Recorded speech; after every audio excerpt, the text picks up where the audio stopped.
qui participent à l'exposome de risques cardiovasculaires, tels que les facteurs environnementaux, les microparticules de la pollution, ou alors on parle de plus en plus de biomarqueurs qui vont permettre d'évaluer le risque cardiovasculaire. Alors il y a la LPA. La LPA, alors c'est un biomarqueur qui est un lifetime biomarqueur parce que il suffit, parce que d'abord plus la LPA est élevée, plus elle est corrélée à un risque cardiovasculaire plus élevé. Et il suffit de la mesurer une fois pour qu'on ait une évaluation du risque cardiovasculaire à long terme chez un individu, tel que l'ASE associé à l'ESC préconise de mesurer, de doser, il faut avoir les moyens de la LPA chez un individu au moins une fois dans sa vie, particulièrement chez les patients à risque intermédiaire, voire au risque cardiovasculaire, ou alors des antécédents familiaux de mort subite. Par ailleurs, les troponies. Alors, les troponies, il y a plusieurs études là, qui ont été publiées. Là. Il y a eu d'abord cette étude américaine qui incluait, ils ont repris les tubes citratés, les prélèvements de leur série chez les patients analysés, qui étaient chez les patients population adulte entre 1999 et 2004. Après 18 ans, ils ont mesuré aussi bien les troponines T que les troponines I. Et ben alors après, a posteriori, ben, le niveau de troponine qui a été trouvé dans ces tubes a posteriori, ils ont trouvé qui était plus avait un niveau de troponine qui était plus élevé, plus le risque cardiovasculaire était augmenté avec un risque majoré de décès d'origine cardiovasculaire. Nous avons cette méta-analyse qui définit certains seuils qui pourraient définir le risque cardiovasculaire selon le niveau de troponine. Il est de 4 et 6 pour la troponine I et de 3, ils estiment, pour un troponine T. Bon, il n'y a pas sincèrement de recommandations concernant le dosage systématique de la population générale, mais le poids de l'évidence va en augmentant sincèrement. Voilà, ça c'est la communauté. Par ailleurs, il y a eu d'autres papiers dans la population hypertendue concernant le dosage des troponines, puis le contrôle à un an. Alors, c'était principalement dans cette étude, dans le groupe des patients sprint, chez les patients qui avaient une tension artérielle qui aujourd'hui augmentée. Alors, ils ont trouvé que chez les individus présentant une élévation une année des chiffres de variation avec augmentation des chiffres de troponine, ces patients-là été à haut risque d'événements cardiovasculaires par rapport au reste. Voilà, ça, on le verra dans le futur slide, les implications dans les dernières recommandations. Les NT-proBNP, alors les NT-proBNP, ou alors la BNP, la forme linéaire, c'est la NT-proBNP, la forme cyclique, c'est la BNP. Alors, c'est le dosage que vous savez très bien et qui existe dans les recommandations en termes de diagnostic de l'insuffisance cardiaque. L'insuffisance cardiaque, alors une pathologie alors répandue dans le monde, à peu près 70 millions d'individus, et dans 70% des cas, c'est des individus qui se trouvent dans les pays dits émergents. Voilà, donc les recommandations d'insuffisance cardiaque, bien sûr, incluent les symptômes, mais aussi l'usage de la NT-proBNP. Alors, pourquoi c'est intéressant? Parce que la BNP donne une idée sur l'hémodynamique du patient. Bien sûr, lors de la phase aiguë, il y a une élévation à plusieurs milliers de nanogrammes de ces protéines, de gradation. Et puis par la suite, alors, les seuils de NT-proBNP peuvent donner vraiment une idée concernant l'hémodynamique. Maintenant, il n'y a pas non plus d'évaluation, de recommandations de la population générale, mais ça peut orienter la prise en charge, particulièrement des sujets hypertendus, comme nous verrons tout à l'heure. Voilà, maintenant, la PWV, la pulse wave velocity, c'est la rigidité artérielle. Alors, c'est quoi la rigidité artérielle? Comme vous savez tous, c'est la perte de compliance des artères, ça a aussi une atteinte vasculaire. Comme vous savez, les vaisseaux ont une capacité d'absorption de l'ampoule, et puis par la suite de la distribution de le reste de l'arbre artériel. Et puis lorsque vous avez un arbre artériel qui est calcifié, vous avez une perte de cette compliance, et puis ce qui va entraîner une accélération de cette onde de pouls.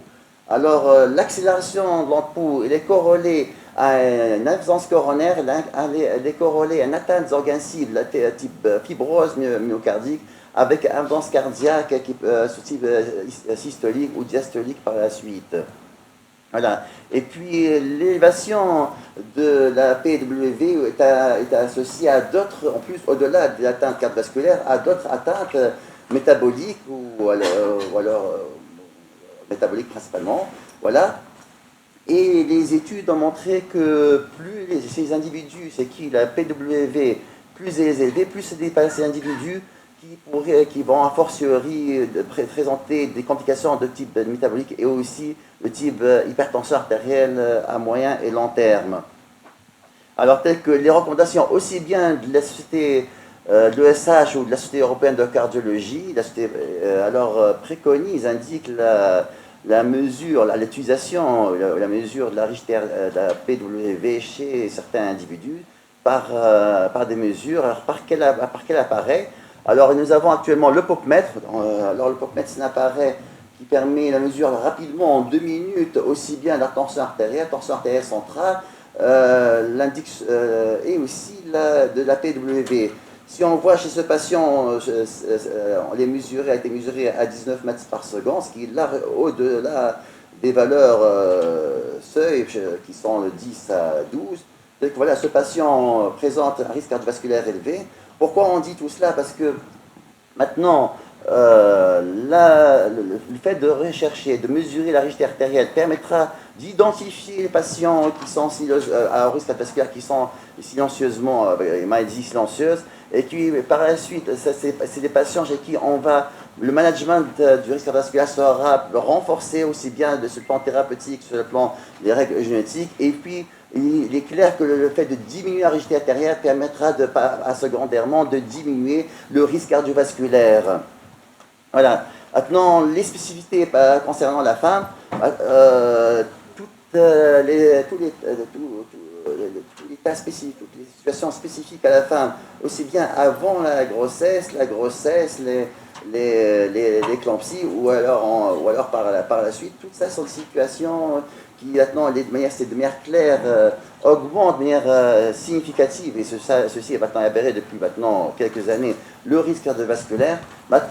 Actuellement, la spécificité féminine, pour celles qui ont présenté des événements spécifiques, sont de plus en plus incluses dans les recommandations, on va le voir. Voilà. Maintenant, il y a quelques semaines ou quelques mois à Londres, ont été publiées les recommandations de la Société européenne. On ne dit plus que d'hypertension artérielle, mais de tension artérielle élevée, augmentée. Alors pourquoi? Parce que maintenant, nous savons très bien que la tension artérielle, la liaison entre la tension artérielle et le risque cardiovasculaire, ça commence à des niveaux très faibles, dès 120 mm de mercure. Et puis plus la tension artérielle, aussi bien systolique et 70 pour la diastolique, plus la tension artérielle sera élevée, plus votre individu va présenter un risque d'événement cardiovasculaire. Alors bien sûr, la définition d'hypertension artérielle reste la même, avec une tension artérielle supérieure à 140 à 90 mm de mercure au cabinet. Cependant, alors c'est la population qui présente une tension artérielle dite augmentée, désormais augmentée entre 120 et 139 mm de mercure et 70 à 89 mm de mercure, c'est des patients qui doivent être screenés avec recherche de modificateurs de risque cardiovasculaire que nous allons revoir, et aussi le calcul de score 2 OP, qui pourrait modifier ou alors indiquer un thérapeutique au-delà. Voilà, tel que... Alors, il y a un petit problème, c'est pas grave, je vais dire de manière orale. Alors, tel que lorsque votre population de patients présente des risques, modifications de risques, tels que les mauvaises situations socio-économiques, telles que, alors si votre population de patients présente des complications liées à la vie féminine, ces patients-là qui sont à risque intermédiaire, ben alors doivent bénéficier alors déjà de règles énergétiques. Ici, attention, au bout de 3 mois, on n'est pas équilibré à 130-80 mm de mercure. Ces patients devraient bénéficier d'un traitement antihypertenseur. Par ailleurs, les dernières recommandations incluent d'ailleurs désormais la mesure, la PWV, la mesure, pour ces patients-là, le dosage des troponines, voire des BNP. Si alors il y a la même chose, si alors ces valeurs sont pathologiques, également cette population d'individus devrait bénéficier de la prise en charge, d'abord par des règles énergétiques renforcées, et puis si la tension artérielle n'est pas élevée, par la mise éventuellement sous traitement antihypertenseur. Alors maintenant, quel est l'objectif tensionnel? Alors un objectif tensionnel entre 120 et 129 mm de mercure de systolique, 70 et 79 de diastolique, avec de préférence 120 et 70 mm. Alors, et ne pas descendre en deçà, parce que là, vous augmentez paradoxalement le risque cardiovasculaire. Voilà, ça c'est concernant les dernières recommandations. Maintenant, un dernier petit mot concernant l'avènement de l'intelligence artificielle, là on entend parler partout. C'est vraiment une collecte des big data qui permet de donner une manière, qui a permis vraiment une évolution importante de la médecine. Et oui, en termes de cardiologie, là également, alors là on bénéficie, l'intelligence artificielle vraiment semble vraiment être de grandes révolutions dont on est au port. Alors voilà, parce que cette collecte via des applications d'intelligence artificielle va permettre de donner une évaluation précise et individualisée du risque cardiovasculaire. Déjà, il y a des papiers qui ont été publiés, tels que d'application d'intelligence artificielle en termes d'évaluation de risque cardiovasculaire. Voilà, c'est en train vraiment de prendre de plus en plus de place. Voilà, ce n'est pas encore dans des recommandations. Maintenant, donc pour conclure, quelle nouveauté? Bien sûr, l'inclusion du score 2 diabète depuis une année chez la population diabétique. L'importance des biomarqueurs, particulièrement chez le patient à score intermédiaire du score risque. Alors, l'évaluation de risque cardiovasculaire chez le patient en pression artérielle augmentée, enfin de considérer un éventuel traitement. Et enfin, bientôt, l'avènement des big data et de l'intelligence artificielle qui pourrait, in fine, donner une évaluation individualisée du risque cardiovasculaire. Je vous remercie.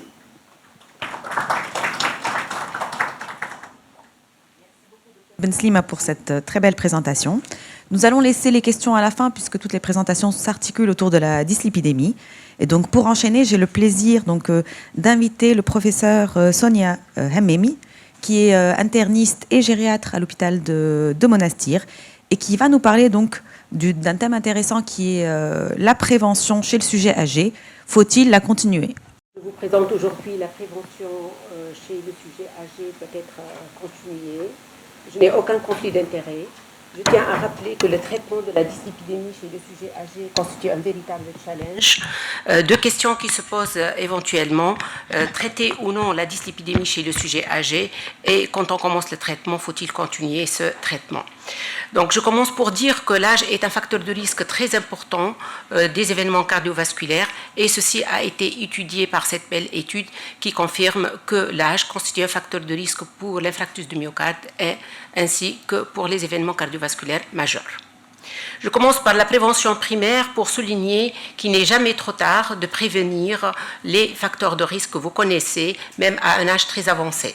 Donc lutter contre le tabac, l'alcool, avoir une bonne hygiène de vie, bonne qualité de sommeil, un régime sain, de l'exercice physique, diminuer de poids pour les obèses, mais attention pour les sujets âgés parce qu'on risque de balancer notre patient vers la dénutrition et bien sûr le screening de la tension artérielle et des chiffres glycémiques afin de diagnostiquer à temps et de prévenir les complications de l'hypertension artérielle et de diabète.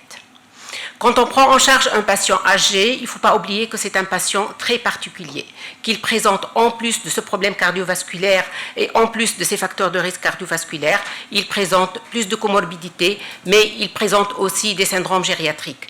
Et ces syndromes gériatriques doivent être évalués correctement afin de traiter globalement le patient âgé. Donc, en plus de l'évaluation cardiologique, il faut l'évaluation gériatrique. Et ceci a été illustré par cette belle étude qui confirme qu'il y a une corrélation entre la dyslipidémie et le déclin fonctionnel gériatrique.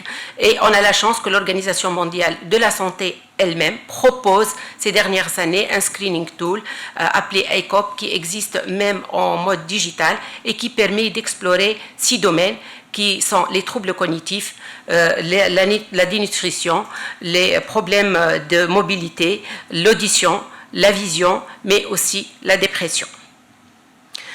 Qu'en est-il de traitement en prévention primaire par les statines ou par les autres médicaments hypolipémiants chez le sujet âgé? Faut-il ou non traiter? Les études montrent très bien qu'il n'y a pas d'âge pour traiter la dyslipidémie chez les sujets âgés. Même à un âge très avancé, on peut commencer le traitement. Et ceci a été bien illustré par cette méta-analyse qui a concerné presque 28 études et qui confirme que les sujets âgés de plus que 75 ans peuvent bénéficier de l'effet anti-athérogène des statines en prévention primaire. Cette étude qui a comparé des patients jeunes comparativement à des patients âgés a montré que les sujets âgés bénéficient de la même manière que les sujets jeunes de l'usage des statines.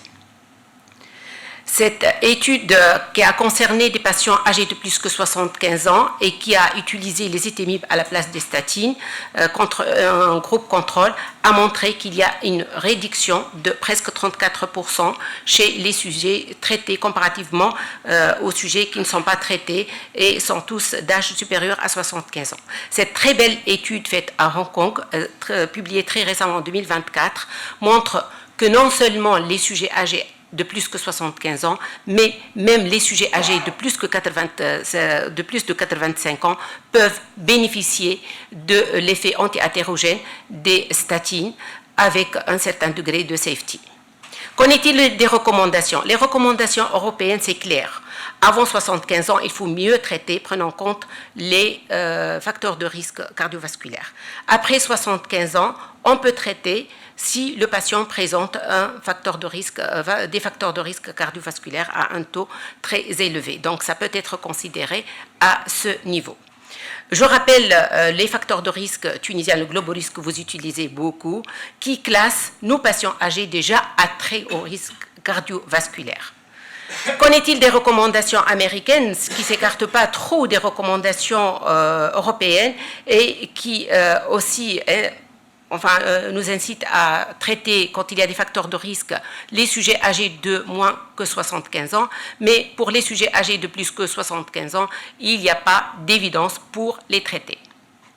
Un facteur très important à prendre en considération chez les sujets âgés, c'est l'espérance de vie. Et cette méta-analyse montre très bien que l'effet de statine ne peut se voir qu'après 2,5 ans.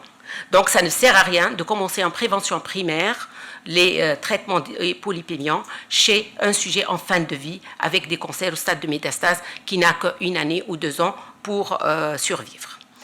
Un paramètre qui peut vous aider, c'est le score calcique pour initier ou non les statines chez les personnes âgées en prévention primaire. Et cette étude montre très bien que quand le score calcique est très important, il faut mieux traiter et commencer le traitement par les statines. Donc, je finis pour la prévention primaire pour dire que la décision doit être prise en étudiant 3 étapes. Premièrement, la safety et l'usage des statines. Deuxièmement, l'étude de l'évaluation gériatrique standardisée, le profil gériatrique. Et enfin, la fragilité chez le sujet âgé parce qu'on ne traite pas de la même manière un sujet robuste et un sujet fragile. Et ceci a été illustré par les recommandations européennes qui mettent le patient gériatrique au milieu et qui individualisent ce traitement en fonction de l'espérance de vie, en fonction de la présence d'autres maladies, en fonction de la polypharmacie, en fonction de la fragilité et en fonction des désirs de notre patient qu'il faut prendre en considération. Donc, on attend encore Waiting for the Verdict pour les 2 études qui vont être publiées prochainement et qui vont nous éclairer encore plus pour l'usage des statines, notamment après l'âge de 75 ans. C'est l'étude STARE et l'étude préventable. Qu'en est-il de la prévention secondaire? Cette méta-analyse que j'ai présentée pour la prévention primaire insiste aussi sur la prévention secondaire. On doit traiter nos patients âgés qui présentent des problèmes cardiovasculaires. Et ceci permet de réduire de l'ordre de presque 24% le risque d'événements cardiovasculaires. Cette étude va encore plus loin et montre très bien que les sujets très âgés bénéficient même plus que les sujets jeunes du traitement par les statines. Cette étude Improvit qui a comparé les simvastatines par rapport aux simvastatines associées à l'ézetimibe montre qu'il y a un effet bénéfique de l'association après 75 ans et va encore plus loin et montre que les sujets âgés bénéficient encore plus comparativement aux sujets jeunes. Qu'en est-il de la fragilité? La fragilité est très associée aux maladies cardiovasculaires, au risque de décès par maladie cardiovasculaire, et les études concernant la fragilité sont en rapport avec les maladies cardiovasculaires, mais ces recommandations européennes le soulignent très bien qu'il faut prendre en considération la fragilité parce que les patients âgés fragiles sont plus prédisposés à des effets indésirables, à des complications qu'il faut prendre en considération quand on commence des statines. Toutefois, ce beau papier, bon, ça ne concerne pas beaucoup de patients, mais qui montre même à 100 ans, on peut encore continuer à traiter par les statines. Faut-il arrêter les statines? La dernière question. En fait, l'arrêt des statines, d'après pas mal d'études, montre très bien qu'il y a un risque majeur de complications d'hospitalisation pour événements cardiovasculaires quand on arrête les statines. Donc, si on a commencé, on doit très bien réfléchir et il faut mieux ne pas arrêter, sauf en fin de vie. Et cette belle étude montre aussi qu'il y a une augmentation de presque 43% quand on arrête de mortalité et d'événements cardiovasculaires, quand on arrête les statines après avoir les initiés. Je conclus pour dire, en fait, chez des sujets âgés, le traitement de la dyslipidémie, notamment de l'hypercholestérolémie, dépend du degré de fragilité. Pour les sujets robustes, en prévention primaire, c'est comme les sujets jeunes. On doit commencer le traitement tenant compte, bien sûr, des facteurs de risque qui vont nous encourager pour traiter. Pour les sujets fragiles, il faut encore penser en fonction du profil du sujet et quand on est en fin de vie, il faut mieux ne pas commencer. Pour la prévention secondaire, il faut traiter. On peut même associer des médicaments et pour les sujets fragiles, faites attention. On peut continuer à traiter, on peut traiter et on doit même traiter ces sujets âgés sans hésitation, mais en fin de vie, il faut réfléchir et il faut agencer l'ordonnance médicale de vos patients. Je vous remercie pour votre attention. Merci, Dr Hamami, pour cet excellent topo. Donc, on va passer à la présentation suivante. J'invite le Dr Denguir pour nous parler du traitement des hypertriglycéridémies en 2024. Merci. Merci Dr Kishou. Donc je remercie l'équipe le bureau plutôt de la Société tunisienne de cardiologie d'avoir accepté d'organiser cette session qui a été proposée par notre groupe de travail de prévention au sein de la société savante. Aussi, je sais que parler de la dyslipidémie en 2024, c'est toujours un sujet d'actualité. Il y a beaucoup d'actualité, il y a beaucoup de choses qui bougent et surtout ce qui est connu, c'est qu'on est ces 20 dernières années, on a beaucoup travaillé sur la prévention secondaire, dans tout ce qui est prévention du risque cardiovasculaire, mais on a oublié la prévention, surtout la prévention primaire. On est très mauvais, des très mauvais prescripteurs, notamment du point de vue de contrôle des dyslipidémies. On est bien pour le contrôle des hypertensions, un peu plus meilleur pour le diabète, mais pour la dyslipidémie, il y a beaucoup de flou. Et on continue à recevoir des malades, malheureusement des malades diabétiques qui ne reçoivent pas des statines, qui sont soit sous fibrate, soit sous rien de tout, et ils nous disent que j'ai pas de docteur, pourquoi vous me donnez un traitement alors que j'ai un taux de cholestérol qui est normal, bien sûr normal selon les chiffres le chiffre de labo. Donc voilà le sujet qui m'a été proposé. Donc comment gérer la dyslipidémie en 2024? J'ai pas de conflit d'intérêt pour ce sujet. L'hypertriglycéridémie, donc c'est une maladie, donc c'est l'une des dyslipidémies les plus fréquentes. Selon les statistiques locales là où je travaille au CHU de Gabès, c'est 50% des coronariens. Ils présentent une dyslipidémie à type hypertriglycéridémie, hypo-HDLémie et un LDL normal qui avoisine le 1 gramme à l'admission déjà sans traitement. Si le profil majeur de dyslipidémie, il n'est pas en Tunisie uniquement, mais au Maghreb, parce qu'on se rapproche sur le plan génétique, sur le plan habitude alimentaire et tout ça. D'où vient cette fréquence de cette dyslipidémie? Eh bien, ça vient de diabète. Plus de 50% de nos malades sont déjà diabétiques actuellement. Donc, la prévention primaire, elle est toujours négligée, comme j'ai dit, et on oublie donc cette pathologie qui est à risque très important. Elle nécessite bien sûr une prise en charge et un traitement. Le traitement médicamenteux, surtout pour les hypertriglycéridémies majeures, c'est pour prévenir la pancréatite aiguë. Pour les dyslipidémies mixtes, c'est pour prévenir le risque d'athérosclérose. Pour la définition, donc, on parle de 3 entités: les hypertriglycéridémies isolées, quand le cholestérol est inférieur à 2 grammes, les hyperlipidémies, dyslipidémies mixtes, les triglycéridémies mixtes, quand vous avez à la fois une augmentation des triglycérides et augmentation de cholestérol, et les hypertriglycéridémies sévères, lorsque les triglycérides dépassent les 5 grammes par litre.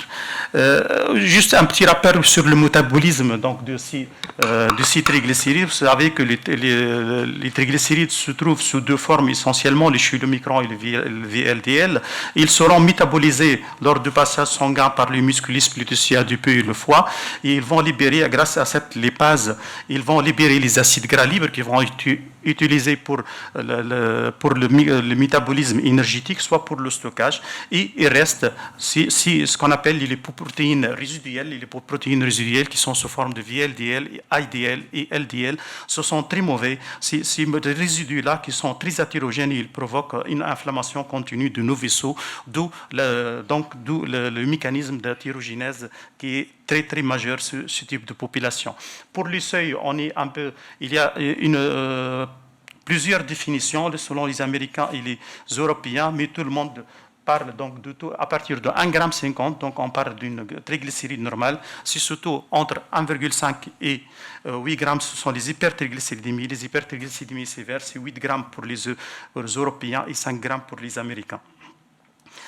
La cause de cette hypertriglycéridémie, eh bien, il y a une cause primaire et des causes secondaires. La cause primaire, ça rentre dans le cadre des anomalies génétiques, des lipoprotéines, et qui classe donc cette classification de Fridrichson, qui est très connue. Vous avez au moins 2 types, le type 1 et le type 4, qui donnent des hypertriglycéridémies isolées, et vous avez le type 2B et type 3 qui sont beaucoup plus fréquentes, ce sont les hypertriglycéridémies mixtes avec anomalie donc, de cholestérol.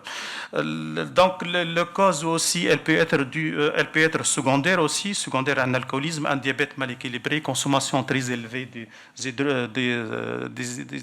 des carbohydrates, les boissons sucrées, les jus de fruits, la prise de certains médicaments, les hypertriglycéridémies, l'insuffisance rénale, le syndrome néphritique, les maladies auto-immunes, tout ça, ça peut provoquer des hypertriglycéridémies secondaires. Il y a plusieurs formes cliniques. La forme clinique la plus connue, c'est le syndrome métabolique. C'est une maladie qui est bien connue maintenant. C'est l'obésité abdominale, c'est associé à l'hypertension artérielle, un diabète, une hypertriglycéridémie, hypo-HDLémie.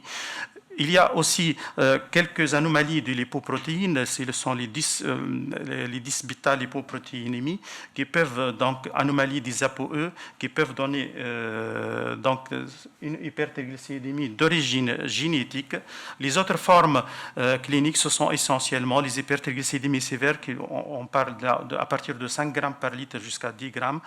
Donc, il y a les hypertriglycéridémies dues uniquement aux facteurs nutritionnels, comme je l'ai dit, et l'hypertriglycéridémie chez l'enfant qui est en général liée à des anomalies de la peau. On peut classer les causes secondaires donc, sur plusieurs formes. Ce sont dus à des facteurs des habitudes de vie.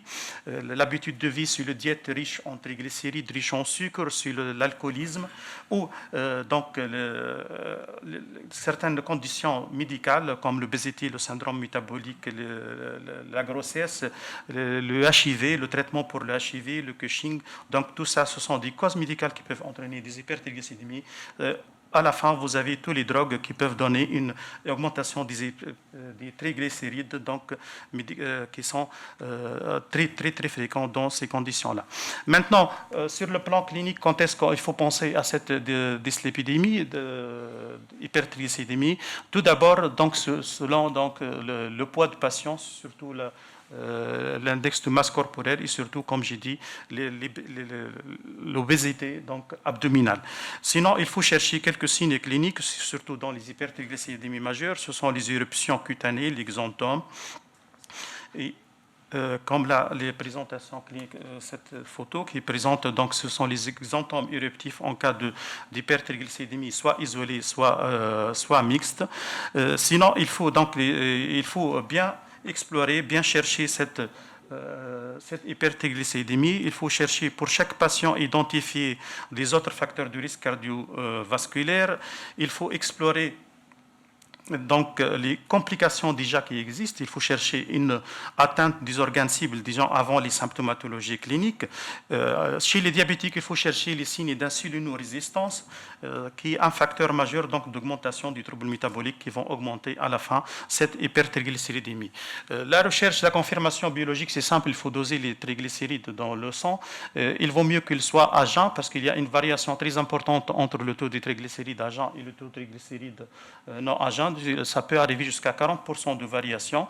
Pour les triglycérides qui ne seront pas très élevés, donc il faut identifier donc, les autres éléments de cholestérol, notamment les éléments athérogènes et le dosage des LDL que vous pouvez calculer soit d'une façon automatique en utilisant donc, cette équation. Tout cholestérol total moins l'HDL plus triglycérides sur 5, si vous avez, comme j'ai dit, un LDL inférieur à 2 grammes, si les triglycérides sont très élevés, il faut pas prendre le LDL comme objectif d'athérogénèse, il faut prendre ce qu'on appelle le cholestérol non HDL. Pourquoi? Parce que cette formule, elle n'est plus appliquée quand les triglycérides sont très élevé.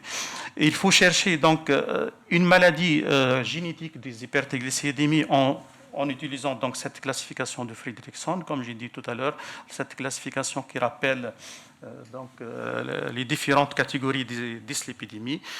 Enfin, on arrive à la prise en charge. Donc, la prise en charge de nos malades, elle commence par faire un lipogramme avec mesure des ApoB, mesure, donc, comme j'ai dit, les LDL cholestérol, les recherches du LP-petit-a. Il faut bien étudier le métabolisme glycémique avec la glycémie à jeun, la recherche de l'insulinémie à jeun, contrôle de l'hémoglobine glyquée chez tout le diabétique. Un diabète mal équilibré, c'est une source très importante d'hypertriglycéridémie. Il faut voir donc le retentissement sur le bilan hépatique, recherche d'une stéatose hépatique, notamment chez les malades alcooliques qui consomment trop d'hydrates de carbure. Le bilan inflammatoire aussi, c'est un marqueur de risque. Il faut toujours doser cette CRP ultrasensible qui donne une idée déjà à l'état inflammatoire de nos patients. Il faut donc dans le reste du bilan, donc il faut toujours chercher il faut faire un hémogramme normal, un bilan de la fonction rénale, rechercher une hémocystéinémie et dosage de chercher une hypothyroïdie en dosant des thyrostymulines. La prise en charge aussi, elle peut être génétique. La recherche, tout d'abord, sur le plan clinique, recherche des antécédents familiaux. Les antécédents, chercher les signes cliniques, l'hypertriglycédémie chez les parents, même les parents de 2e degré. Les antécédents familiaux de pancréatite. Il faut faire une enquête alimentaire très, très, très précise. Il faut voir ce qu'il mange, ce qu'il faut manger, ce qu'il ne faut pas manger. Chercher surtout, comme j'ai dit, donc ce n'est pas la peine de rappeler, les boissons sucrées, l'alcool, les régimes végétariens, consommation trop importante de graisse. Et pour les causes médicamenteuses, il faut chercher donc d'une façon très précise la prise médicamenteuse qui peut être responsable de cette hypertriglycéridémie.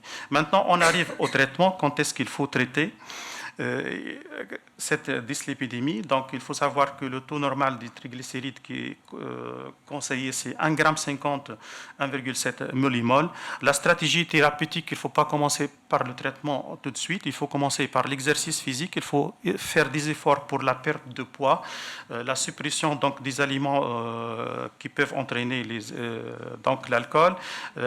Il faut consommer les acides gras, donc les oméga 3, les acides gras polyinsaturés polyinsaturés, ça permet de baisser cette hypertriglycéridémie. Enfin, c'est l'équilibration glycémique. Cette stratégie donc, basée sur les règles hygiéno-diétiques n'est pas suffisante. On passe au traitement médicamenteux. Le premier traitement que tout le monde pense, qui est très connu, qui est très utilisé, donc surtout dans les pays de Maghreb, ce sont les fibrates. Les fibrates qui peuvent baisser donc, cette triglycédémie jusqu'à 50%. Comment ils agissent? Ils agissent par stimulant l'hypoprotéine lipase. Mais l'efficacité des fibrates n'a pas été démontrée le long des études qui ont été faites le long des années 2000 jusqu'à 2010. L'effet des fibrates, pratiquement, il était pratiquement nul, surtout sur les événements cardiovasculaires cumulés et sur la mortalité. Vous arrivez à baisser les triglycérides, mais vous n'arrivez pas à protéger vos patients contre les complications cardiovasculaires majeures, malgré que quelques études ont montré qu'il y a une léger bénéfice, une réduction de 10% pour les coronariopathies et pour les complications cardiaques, alors qu'il était négatif, par exemple, pour la protection contre les AVC. Donc, ce sont des études qui ont été controversées, c'est pour ça que les fibrates n'apparaissent pas. Donc, un bon traitement pour la prévention à long terme. L'association fibrate plus statine, ça a été étudié aussi, ça paraît bénéfique chez certains patients qui ont une dyslipidémie mixte, surtout les diabétiques qui ont une dyslipidémie mixte. Ça permet de gagner un peu plus sur les complications cardiovasculaires, mais au prix donc des effets indésirables, notamment musculaires. Donc, les statines, pourquoi utiliser les statines en cas d'hypertriglycéridémie? Je répète encore une autre fois, c'est ce qu'il faut donner en première intention, surtout si vous êtes devant une dyslipidémie mixte. Il ne faut pas s'acharner à baisser les taux de triglycérides qui sont inférieurs à 5 grammes, mais il faut s'acharner à donner une statine. Il faut avoir un LDL aux objectifs chez les patients qui sont à risque et qui ont une dyslipidémie mixte, notamment les patients diabétiques. Les statines, ils ont bien prouvé leur efficacité, surtout en diminuant le risque de complications cardiovasculaires, notamment une réduction de la mortalité cardiovasculaire. Maintenant, les acides gras les polyinsaturés ou les oméga 3, ils sont bien indiqués, surtout dans les hypertriglycéridémies sévères qui dépassent les 5 grammes. Il faut en consommer, soit en consommer des poissons, des poissons dans nos aliments. Il est recommandé de manger des poissons 3 fois par semaine, chose qui n'est pas possible tout le temps. On peut utiliser les oméga 3 en gélules. Ils sont efficaces, mais malheureusement à des fortes doses. À des fortes doses, il faut consommer plusieurs fois par jour. Ils ont quelques effets indésirables, des effets surtout digestifs, l'odeur du poisson qui est un peu désagréable pour certains patients. Leur effet bénéfique, ça a été en faveur. On a comparé plusieurs types d'oméga 3. Donc cette étude qui a repris, c'est une méta-analyse qui a repris plusieurs études, et on a montré une supériorité aux acides gras hexanoïques par rapport aux pentanoïques. Ça permet de réduire cette hypertriglycéridémie. Il y a de nouveautés thérapeutiques, ce sont les les ApoC3, la première molécule, ça a été arrêté à cause des thrombopénies. On a amélioré un peu cette molécule, mais elle est encore sous l'étude, elle est encore en phase 2. Il y a d'autres traitements, surtout dans les hypertriglycéridémies donc, sévères, ce sont les anticorps monoclonaux. Il y a quelques molécules qui sont toujours à l'essai clinique. Et donc, surtout, la thérapie génique, comme on a fait pour le cholestérol, il y a la thérapie génique pour les hypertriglycéridémies. Ça, c'est un algorithme qui facilite votre prise en charge. Tout d'abord, il faut faire une évaluation clinique d'usage des hypertriglycéridémies. Si vous êtes dans le cas de figure de moins de 5 grammes, il ne faut pas s'acharner. Il faut faire les règles hygiéno-diététiques contrôlées 8 à 12 semaines après. Si vous êtes à moins à 2 grammes, ne rien faire. Si vous êtes entre 2 grammes et 4 grammes 50, il faut faire encore beaucoup plus d'efforts sur les règles hygiéno-diététiques. Et il faut surtout donner évaluer le risque cardiovasculaire. Il faut traiter, surtout commencer par les statines, les oméga 3. Sinon, si vous êtes dans le cas de figure de plus de 5 grammes et malgré les règles hygiéno-diététiques, là, il faut baisser pour éviter le risque surtout des pancréatites aiguës. À partir de 5 grammes, vous avez le droit d'utiliser les fébrates plus les oméga 3 pour baisser au maximum ces hypertriglycéridémies.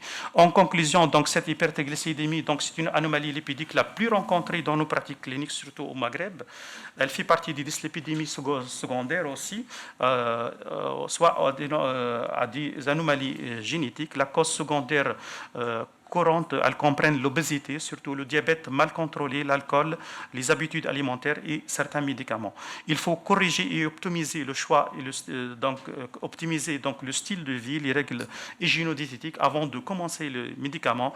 Les médicaments pour les dyslipidémies mixtes, j'insiste, il faut commencer par les statines pour arriver à un LDL aux objectifs. Sinon, pour les hypertriglycéridémies sévères, il faut traiter à partir de 5 grammes pour éviter les pancréatites aiguës. Je vous remercie pour votre attention. Merci beaucoup, Hicham. Donc, merci, professeur Denguir, pour ce panorama extraordinaire des dyslipidémies mixtes, triglycéridémies, hypertriglycéridémies. On laissera la discussion pour après. Ça suscite vraiment beaucoup de questions. Comme je le disais au tout début, nous avons donc l'honneur de recevoir ici dans cette session et au sein du congrès le professeur Kichou, qui n'est autre que le président de la Société algérienne de cardiologie avec laquelle donc on organise cette session. Professeur Kichou va nous parler donc du futur des agents antilipidiques. À vous la parole. Bonjour à toutes et à tous. Je suis très ravi d'être parmi mes amis et frères tunisiens et d'intervenir dans cette très belle session sur les dyslipidémies. Donc moi j'ai la charge de vous parler du futur des médicaments hypolipémiants. Alors ces nouveaux médicaments hypolipémiants appartiennent à différentes classes pharmacologiques. Vous voyez, ça peut être des petites molécules, des anticorps monoclonaux, des oligonucléotides antisens et des ARN interférents ou encore des polypeptides et protéines. Mais on peut aborder ces médicaments, pas selon leur classe pharmacologique, mais selon leur impact sur les diverses lipoprotéines hétérogènes que sont le LDL cholestérol, les lipoprotéines riches en triglycérides, notamment les lipoprotéines rémanentes, et enfin la LP petit a. Donc c'est ce modèle-là que je vais adopter dans ma présentation.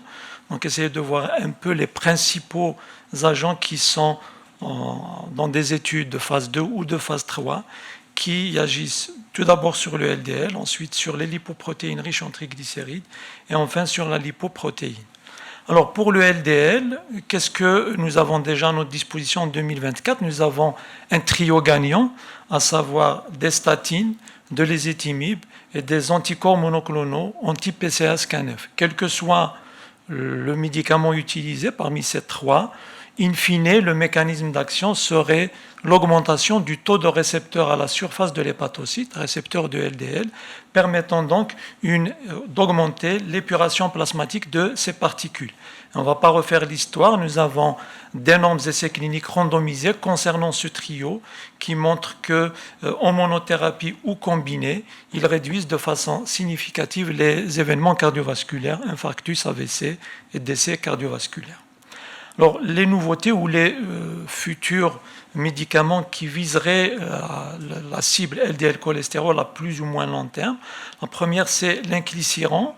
C'est un ARN interférent, ça veut dire qu'il intervient en dégradant l'ARN messager qui vise à synthétiser cette molécule PCSK9 en intracellulaire à l'intérieur de la cellule hépatique. Mais son avantage, c'est qu'il s'administre en injection sous-cutanée, mais tous les 6 mois, donc c'est très bien pour l'adhérence. Le deuxième avantage, c'est que c'est efficace, c'est aussi efficace que les anticorps monoclonaux, puisqu'il permet d'abaisser de façon durable dans le temps d'environ 50% le LDL cholestérol. Et également, on se pose toujours la question, quand c'est des médicaments injectables, concernant la safety. Vous voyez que pratiquement, il n'y a pas de différence de safety versus le placebo.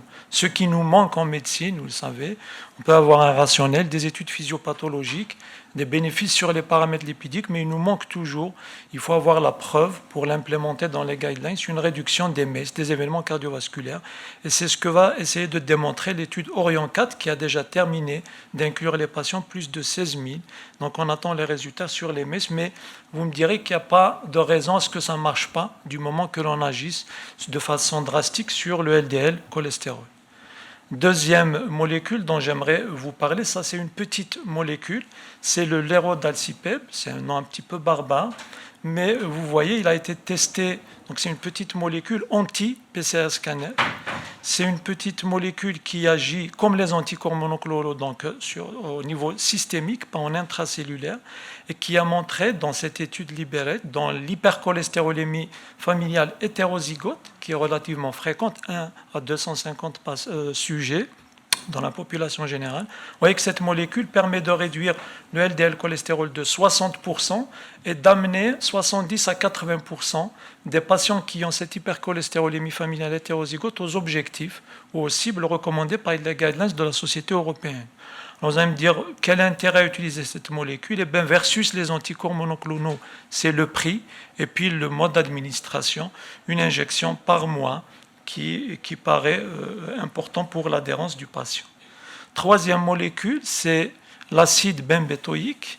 Alors, c'est une petite molécule qui agit comme les statines, en inhibant la synthèse du cholestérol dans l'hépatocyte, mais qui agit en amont de l'HMG-CoA réductase, qui est cette enzyme clé sur laquelle agissent les statines. Vous voyez que l'acide bembétoïque agit sur l'ATP citrate-lyase, donc sur la même voie que les statines, mais en amont. Alors pourquoi cette molécule? L'acide bembétoïque est une prodrogue. Quand on le prend, c'est une prodrogue. Pour qu'elle devienne active, elle nécessite l'action de cette enzyme qui va la transformer d'une prodrogue en drogue active.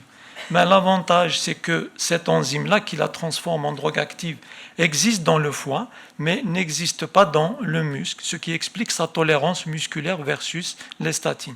Et la nouveauté, c'est que nous avons un essai de phase 3 avec cette molécule qui montre que chez les patients intolérants aux statines, si on leur prescrit de l'acide bembétoïque, on réduit de façon significative 15 à 20% les événements cardiovasculaires.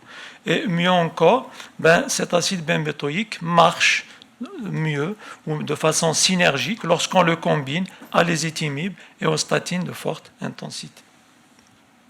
Et enfin, toujours dans la cible, si on veut cibler le LDL cholestérol, il y a ce qu'on appelle d'autres anticorps monoclonaux, l'évinacumab, qui a été testé dans l'hypercholestérolémie familiale homozygote. Alors de façon rapide, c'est quoi cette molécule? Elle bloque cette protéine qu'on appelle l'ANGPTL3. Quand vous inhibez cette protéine, vous augmentez la lipolyse des lipoprotéines riches en triglycérides, vous augmentez les IDL qui sont épurés, donc vous avez moins de LDL. Donc c'est un mode original d'abaisser le LDL qui pour la première fois ne passe pas par ce taux de LDL récepteur. Et nous avons des petites études, notamment, comme je disais, dans les hypercholestérolémies familiales homozygotes, qui montrent que, comme dans cette petite étude française, qui montre que ça réduit le LDL cholestérol de 50%, ça se maintient au long terme et ça réduit les événements cardiovasculaires. Deuxième type, et ça rejoint un peu le topo précédent, c'est quelles sont les nouveautés ou quels sont les agents futurs qui permettraient d'abaisser ces triglycérides ou ces lipoprotéines riches en triglycérides. Alors qu'est-ce qu'on a en 2024? On vient de le voir. Nous avons les fibrates. Certes, ça abaisse de 30 à 50% les triglycérides, mais quand on poule la plupart des études qui sont relativement anciennes, ayant étudié l'intérêt ou l'impact d'abaisser ces triglycérides sur les événements cardiovasculaires, vous voyez que globalement, il y a peu ou pas de bénéfices sur les événements cardiovasculaires, y compris en utilisant le pémafibrate, un fibrate récent, et en s'adressant à des populations particulières qui ont un rationnel, quand on réfléchit, qui ont un rationnel à pouvoir bénéficier de ces médicaments, puisqu'ils sont des diabétiques qui ont des statines qui ont un LDL bas, mais qui gardent des triglycérides élevés et un HDL bas. Et vous voyez que les courbes de Kaplan-Meier sont confondues, qu'il n'y a aucun bénéfice. Nous disposons également des acides oméga 3 et en particulier de l'icosapenthétyl à 4 grammes par jour. Vous voyez que dans l'étude REDUCE-IT, quand on prescrit ces médicaments, on réduit les événements cardiovasculaires, y compris la mortalité cardiovasculaire, mais, il y a toujours un mais, vous voyez que le bénéfice ne passe pas par la baisse du taux de triglycérides. Le PA marche, mais que l'on baisse ou non avec ces médicaments le taux de triglycérides, le bénéfice est au rendez-vous, donc ça marche, mais pas par le biais des triglycérides. Alors, quelles sont les voies de recherche ou les essais cliniques actuels sur la baisse des triglycérides? Je vous disais, c'est des médicaments qui vont inhiber soit l'ApoC3, soit l'ANGPTL3. C'est des noms barbares, mais il faut s'y familiariser parce qu'il y a des études avec, du moins en phase 2, avec d'excellents résultats. Alors, quand vous inhibez ces deux molécules, vous augmentez l'activité de la lipoprotéine lipase, donc qui vont dégrader ces lipoprotéines riches en triglycérides. Donc, j'inhibe ces molécules, je lève le frein sur la lipoprotéine lipase et je dégrade ces molécules. Vous voyez qu'on a déjà des études de randomisation mendélienne qui montrent que chez les sujets qui ont des variants avec perte de fonction de ces protéines, vous voyez qu'ils ont des triglycérides bas, du LDL bas, et surtout ils ont des événements cardiovasculaires qui sont très bas durant leur vie. Comment agissent ces molécules? Ça aussi, il faut l'intégrer dans votre tête. Le plus souvent, c'est soit des oligonucléotides antisens, soit des ARN interférents. Deux modes d'action différents, mais qui, in fine, dégradent l'ARN messager de ces protéines dans les cellules, en particulier la cellule intrahépatique. Vous voyez que nous avons déjà plein d'études, plein de molécules, qui montrent déjà en phase 2 qu'on peut abaisser ces triglycérides de façon nettement plus importante que les fibrates, jusqu'à 90%, et qu'on a déjà des études qui montrent que ça marche sur la prévention de la pancréatite aiguë. Ce qui nous manque, c'est les études sur la réduction des événements cardiovasculaires pour ne pas refaire la même histoire avec celle des fibrates. Vous voyez que nous avons déjà des essais en phase 2, ça c'est un oligonucléotide antisens, qui montre que chez les patients à haut risque qui gardent des triglycérides élevés, ça marche puisqu'on baisse de 60%, mais qu'on attend, comme je vous le disais, les essais de phase 3 pour les événements cardiovasculaires. Nous avons également la même chose, des ARN interférents, mais qui visent pas la l'ApoC3, cette fois-ci l'ANGPTL3. Nous avons exactement la même chose, on baisse les triglycérides, on baisse le non-HDL cholestérol, on baisse un petit peu le LDL cholestérol, mais on attend les essais de phase 3. Et enfin, la LP-A, pourquoi j'en parle? Il y a un regain d'intérêt pour cette protéine. Tout d'abord, ce qu'il faut savoir, c'est que la lipoprotéine, petit a, pour le moment, on n'a pas de traitement. En particulier, les statines ne marchent pas du tout. Et pourquoi il y a un regain d'intérêt? Parce que quand vous avez une LP-A élevée, vous êtes exposé à trois risques. Un, une athérosclérose accélérée, parce que la LP-A, c'est la particule de LDL et cette apoprotéine A. La particule de LDL va exposer à l'athérosclérose accélérée. Cette apoprotéine A va exposer à de la thrombose, puisque ça ressemble un peu à du fibrinogène, mais sans avoir les effets de fibrinolyse. Et enfin, les phospholipides oxydés qui se trouvent à la surface de la particule exposent à des calcifications interstitielles, en particulier à de la sténose aortique. Et donc, on estime qu'à partir de 50 mg par décilitre, c'est des taux génétiquement déterminés, on est exposé à ce triple risque. Alors, qu'est-ce qu'on a comme molécule? Comme je vous le disais, ça revient à chaque fois. C'est des oligonucléotides antisens, des ARN interférents, mais on a également des petites molécules administrées par voie orale. Vous voyez que la bonne nouvelle, c'est que pour la majorité de ces molécules, qui sont en phase 2 ou 3, nous avons d'excellents résultats, puisqu'on abaisse la LP-A d'environ 80-90%, voire plus. Donc on arrive à écraser ce taux de LP-A, mais on attend les résultats sur les événements cardiovasculaires. Et pour finir, je vais vous parler des inhibiteurs de la CETP, dernière génération. Ces médicaments, ils inhibent cette enzyme qu'on appelle la CETP, donc ont tendance à augmenter le HDL et à abaisser le LDL. Les premiers 4 grands essais cliniques ont été, si je peux m'exprimer ainsi, pratiquement négatifs, n'ont pas montré de bénéfices, mais on dispose d'un nouveau médicament anti-CETP, l'obicetrapib, qui pourrait être à l'origine de la renaissance ou de la remontada de cette classe thérapeutique, puisque dans des essais de phase 2, on voit qu'avec cette molécule, on abaisse le LDL cholestérol de 50%, on augmente le HDL de 165%, on peut même abaisser la LP petit a, donc ça peut être la molécule miracle.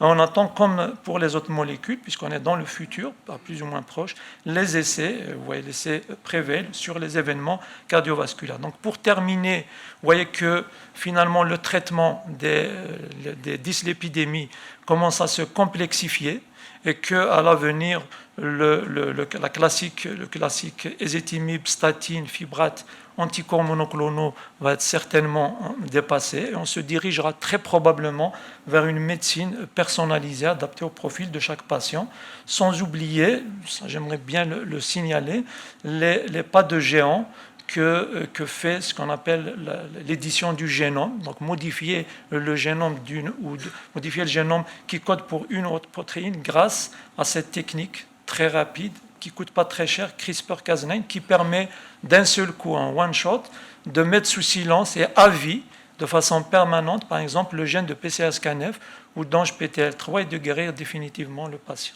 Et je vous remercie. Merci beaucoup, professeur Quichou, pour cet exposé extraordinaire. On en apprend tout le temps. Alors, la discussion est ouverte. S'il y a des questions dans la salle. Je vais commencer par une petite question à Hichem à propos donc, du traitement, une question très pratique, parce que nous avons aussi bien des cardios, des praticiens de première ligne.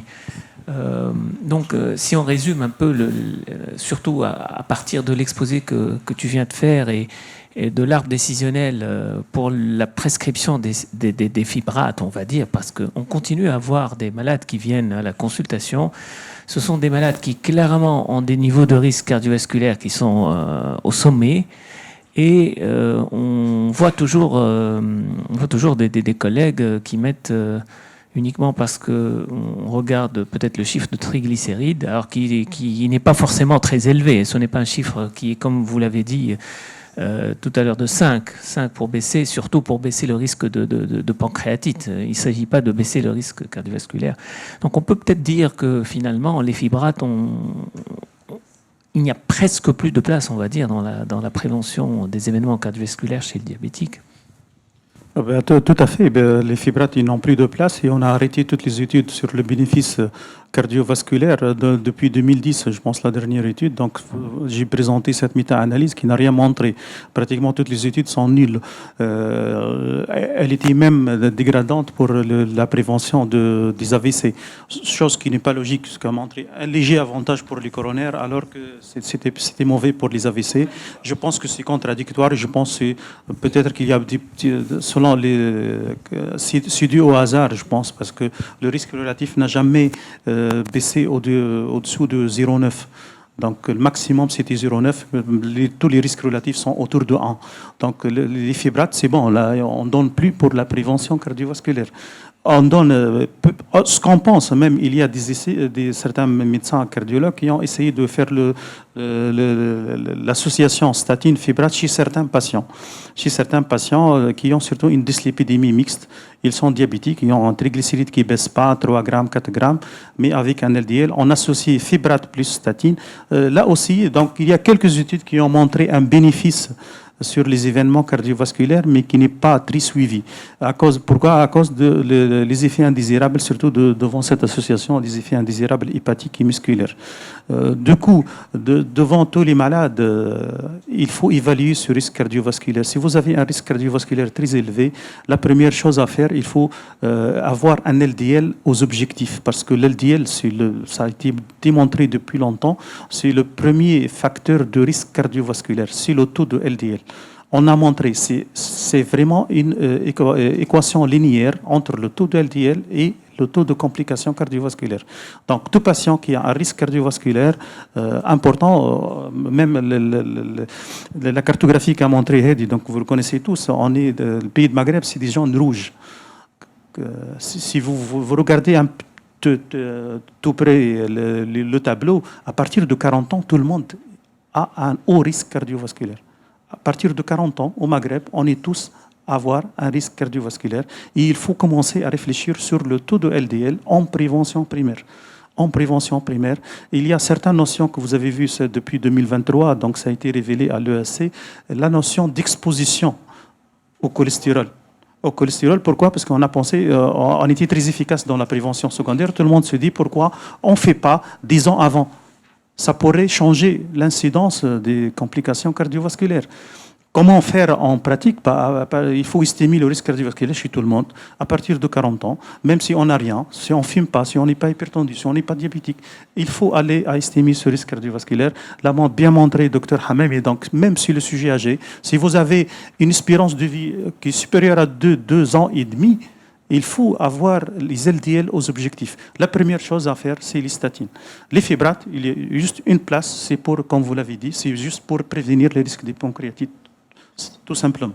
Et là, vous voyez, avec la nouveauté technologique, la nouveauté de la science, on a beaucoup de choses à dire dans les années à venir, surtout avec la thérapie génique et tout ça. Donc peut-être que le problème qu'on vit aujourd'hui, on ne va pas le voir dans les 10, 20 ans à venir. Le seul problème, je pense, reste le coût. Le coût, c'est de nouvelles thérapeutiques qui coûtent très, très cher. Merci beaucoup, Dr Denguir. Oui, il y a une question là dans la salle.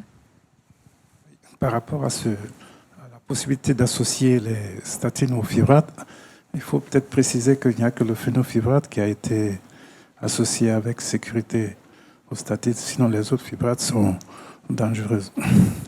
Moi, je voudrais poser une question par rapport à la présentation du professeur Sonia.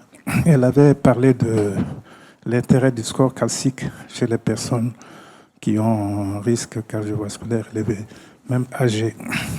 On sait très bien que le score calcique est élevé probablement chez les personnes âgées parce que du fait de l'accumulation de collagène et autres, est-ce qu'on a un intérêt à avoir cet outil de dépistage?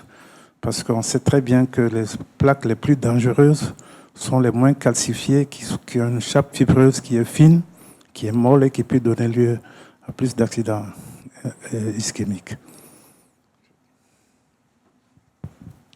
Merci beaucoup pour votre question. En fait, le score calcique, comme je l'ai bien précisé, permet de nous aider, de nous orienter pour dire on commence ce traitement par les statines pour les sujets âgés ou on ne commence pas, c'est en prévention primaire. Les études, il y a beaucoup d'études, parce que j'étais limitée par le timing, il y a plusieurs études qui confirment que ce score nous aide. En fait, c'est un moyen pour nous aider à prendre une décision. Est-ce qu'on traite? On doit tenir compte du globolisme, du risque cardiovasculaire, pour se décider. Et entre autres, l'espérance de vie et le score calcique permettent de...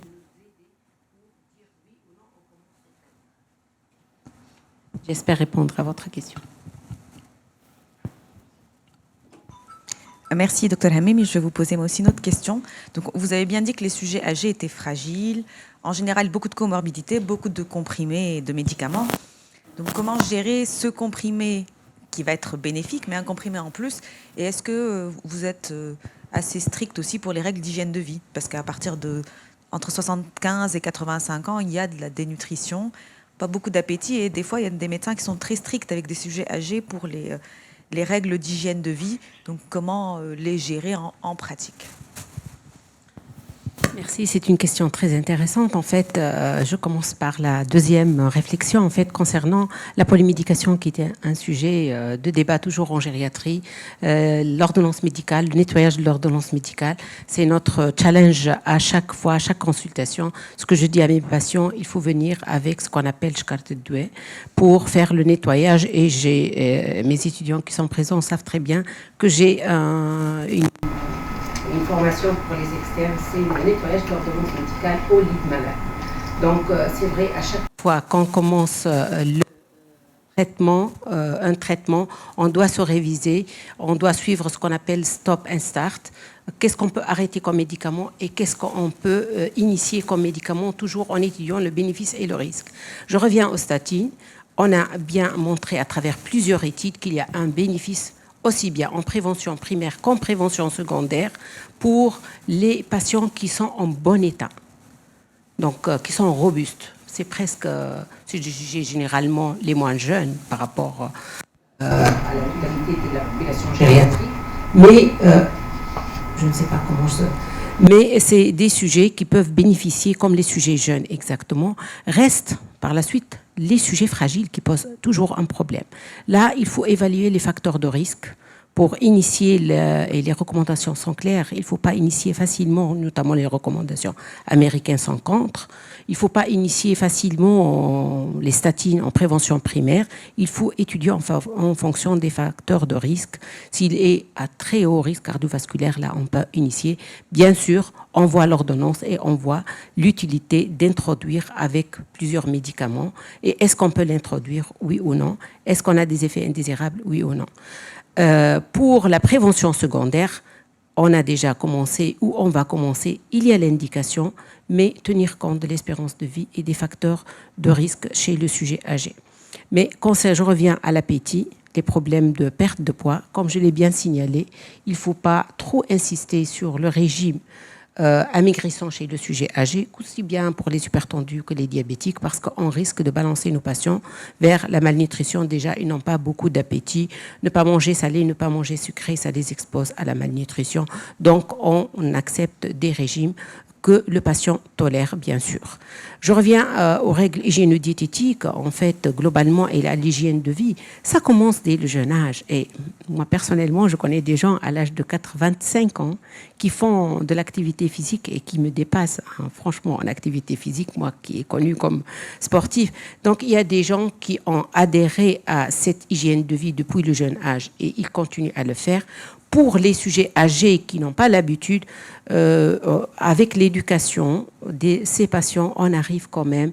Il y a beaucoup d'activités physiques qui peuvent être tolérées, même à un âge avancé. La marche, la natation, en fait, être en collectivité, faire de la marche en groupe, ça peut les aider, en fait. Arrêter le tabac. Moi, j'ai des patients qui ont arrêté le tabac, qui fumaient 3 paquets. Si on arrive à discuter avec eux, c'est pas nombreux, ça c'est sûr.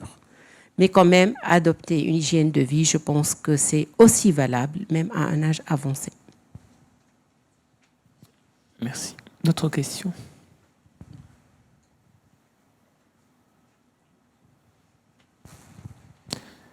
Bon. Donc, on va remercier encore une fois tous les orateurs pour tout l'intérêt qu'ils ont porté donc, à cette session et on va clore la séance. Bon congrès à tous.